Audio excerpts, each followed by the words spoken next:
3 April 2011 আমাদের প্রতিবেশী দেশ পাকিস্তানের ঘটনা। পাকিস্তানের রাজধানী ইসলামাবাদ শহর থেকে 200 কিলোমিটার দূরে দারিয়া খান বলে একটি জায়গা রয়েছে। এই দারিয়া খান এলাকাটি পাকিস্তানের পাঞ্জাব রাজ্যের ভাক্কার জেলাতে অবস্থিত। এই দারিয়া খান এলাকার একটি কবরস্থানে এই ঘটনাটি ঘটেছিল। ঘটনার একটি 24 বছরের কিশোরী সায়রা পারভিনের লাশ কবরস্থানে নিয়ে আসা হয়েছিল। তার মৃত্যু হয়েছিল ক্যান্সারের কারণে। সমস্ত রিচুয়াল ফলো করে তার আত্মীয় পরিজনেরা তাকে কবর দেয় এবং বাড়িতে ফিরে যায়। নেক্সট দিন তার ভাই ইজাজ হোসেন কিছু আত্মীয় পরিজনের সঙ্গে যখন কবরস্থানে উপস্থিত হয় ফতেহা পড়ার জন্য, তখন সে লক্ষ্য করে তার বোনের কবরের মাটি কিছুটা এলোমেলো রয়েছে। তার সন্দেহ হয়, খবর দেওয়া হয় পঞ্চায়েতে। পঞ্চায়েতের লোকেদের উপস্থিতিতে কবরের মাটি খোঁড়া হয়। কবরের মাটি খোঁড়ার পরে তারা যা দেখে তাতে তাদের চক্ষু চড়ক গাছ হয়ে যায়। তার কারণ সেখানে সায়রা পারভিনের লাশ ছিল না। কিছুক্ষণের মধ্যেই দারিয়া খান থানার পুলিশ ঘটনাস্থলে উপস্থিত হয়। পুলিশের টিমটিকে লিড করছিল ইন্সপেক্টর ফক্কর ভাট্টি বলে এক আধিকারিক। এই ঘটনার কিছুদিন আগে পাকিস্তানে এক অমানবিক কাণ্ড ঘটেছিল, যেখানে এক ব্যক্তি কবরস্থান থেকে মহিলাদের মৃতদেহ সংগ্রহ করে তার সঙ্গে রেপ করছিল। পরবর্তীকালে সে পুলিশের হাতে ধরা পড়ে এবং তা জেলও হয়। এখন প্রশ্ন হলো, তবে কি সায়রা পারভিনের লাশের সাথেও এরকম কিছু ঘটেছিল? কে বা কারা তার লাশটি কবর থেকে তুলে নিয়ে গিয়েছিল? তাদের মেন মোটিভ কি ছিল? নাকি এই মৃতদেহ তোলার ঘটনা একটি নতুন কোনো কাহিনীর সূচনা করছিল? এইসব প্রশ্নের উত্তর জানতে হলে আপনাকে ভিডিওটি শেষ পর্যন্ত দেখতে হবে। নমস্কার, আমি কমল, আপনারা দেখছেন ক্রেজি ক্রাইম ইউটিউব চ্যানেল। যদি আপনার ট্রু ক্রাইম ডকুমেন্টারি ভক্ত হয়ে থাকেন, চ্যানেলটিকে সাবস্ক্রাইব করে পাশে থাকতে পারেন। তাই চলুন শুরু করা যাক।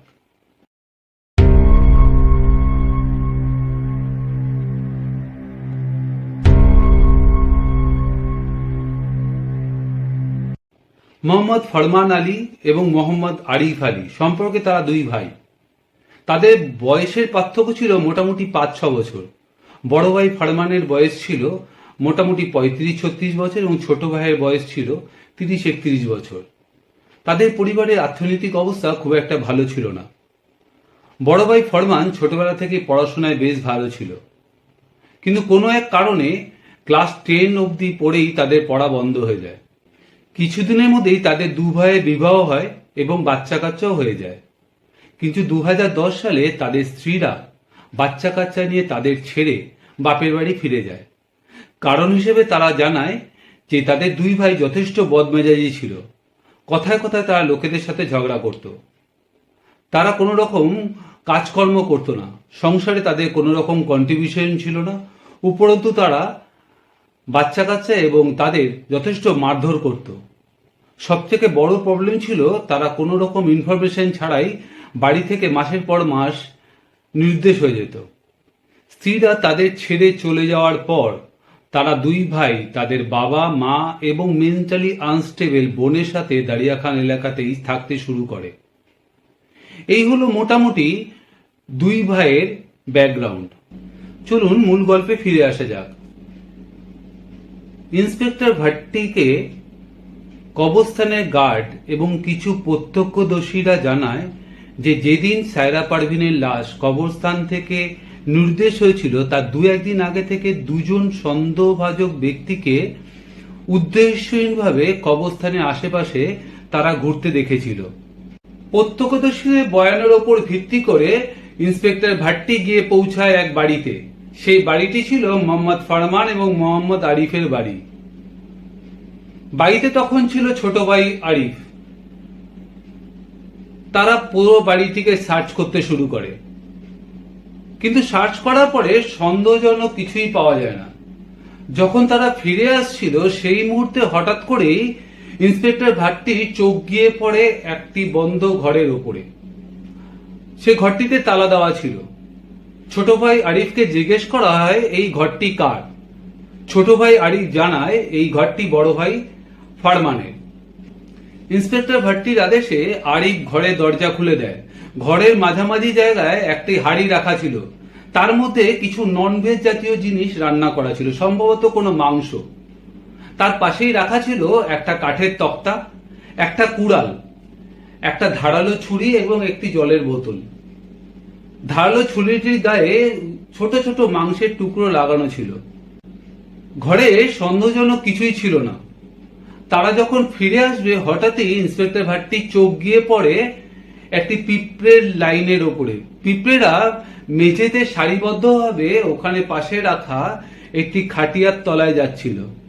ইন্সপেক্টর ভাট্টির আদেশে কনস্টেবলরা খাটিয়াটিকে সরায়। সেখানে তারা একটি বস্তা দেখতে পায়। বস্তার মুখটি খোলা হয় এবং মুখটি খুলে তারা যা দেখে তাতে তাদের গায়ের লোম খাড়া হয়ে যায়। বস্তার ভেতরে ছিল সায়রা পারভিনের লাশ। শুধু তাই নয়, সায়রা পারভিনের লাশের হাঁটুর তলা থেকে একটি পা নির্দেশ ছিল। ইন্সপেক্টর ভাট্টির কাছে তৎক্ষণাৎ সমগ্র বিষয়টি জলের মতো পরিষ্কার হয়ে যায়। আরিফকে গ্রেপ্তার করা হয়। তার কিছুক্ষণ পরেই ফারমান ফিরে এলে তাকেও গ্রেপ্তার করে নিয়ে আসা হয় দারিয়া খান পুলিশ স্টেশনে।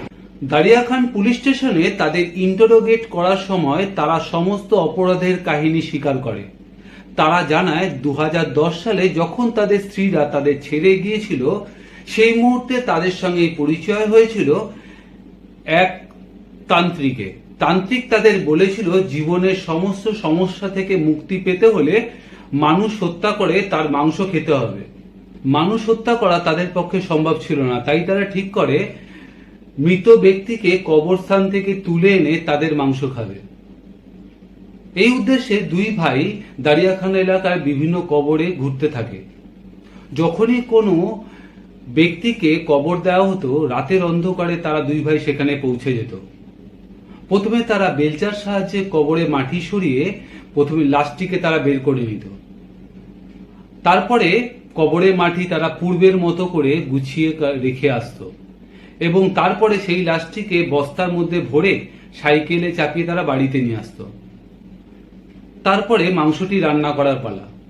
তারা মৃতদেহের বিভিন্ন অঙ্গ কেটে একে একে রান্না করত এবং সেটিকে রুটি এবং ভাতের সাথে খেত।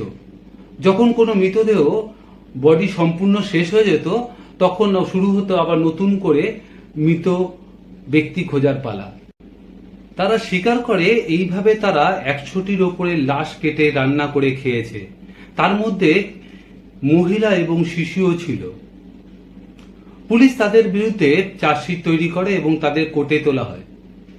এখন সমস্যা হলো, পাকিস্তানের আইনে মৃতদেহ খাওয়ার জন্য কি সাজা হতে পারে সেরকম কোনো ধারা বরাদ্দ ছিল না। তাই তাদের দুই ভাইয়ের ওপর মৃতদেহের অবমাননা এবং তাদের সঙ্গে অমানবিক আচরণ করার ধারা লাগানো হয়। তাদের 2 বছরের সশ্রম কারাদণ্ড হয়। তাদের দুই ভাইকে রাখা হয়েছিল পাকিস্তানের মিয়াবালি জেলে। 2013 সালে তারা দুজন মুক্তি পায়। এতদিনে পাকিস্তানে সমস্ত ঘটনাটি ছড়িয়ে পড়েছে। রাস্তায় রাস্তায় জনগণেরা অবরোধ করতে থাকে। মানুষরা দাবি তুলতে থাকে যে এরকম নরখাদক দুই ভাইকে কোনো মতেই মনুষ্য সমাজে ছেড়ে দেওয়া যাবে না। পুলিশ বুঝতে পারে যদি তারা দারিয়াখান এলাকায় পুরনো বাড়িতে ফিরে যায়, তবে উত্তেজিত জনতা তাদের পিটিয়ে মেরে ফেলবে। তাই তারা দুই ভাইকে পাকিস্তানের অন্য জায়গায় অজ্ঞাত পরিচয়ে থাকার জন্য বলে। এভাবেই চলে আসে 2014 সাল। 15 এপ্রিল 2014 পাকিস্তানের এক এলাকা থেকে হঠাৎই থানায় ফোন করা হয়। ফোনের অপর প্রান্ত থেকে ব্যক্তিটি জানায় এলাকার একটি বাড়ি থেকে মাংস পোড়ার এক উদ্ভট গন্ধ আসছে। পুলিশ তৎক্ষণাৎ সে বাড়ির উদ্দেশ্যে রওনা হয়।